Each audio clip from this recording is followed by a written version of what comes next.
Hi, in this video I'm going to show an easy way to reset the oil life reminder or the maintenance reminder for a Honda Odyssey. This one is a 2016 Odyssey.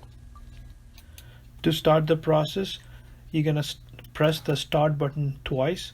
Make sure that your leg is not on the brake pedal when you push the start button.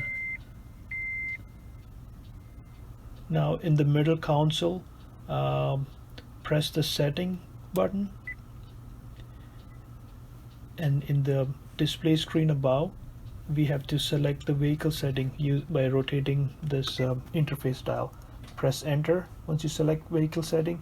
Now on the vehicle setting menu, go all the way down by rotating this interface dial and select maintenance reset. Once on the maintenance reset, this is like a joystick, so you have to push it down, push that dial down, then select reset. Again here. Next, would you like to reset maintenance information? We're gonna select reset by pressing the enter button again, and there you have it. It's oil life 100%. This is how you would reset the oil life reminder. Thanks for watching.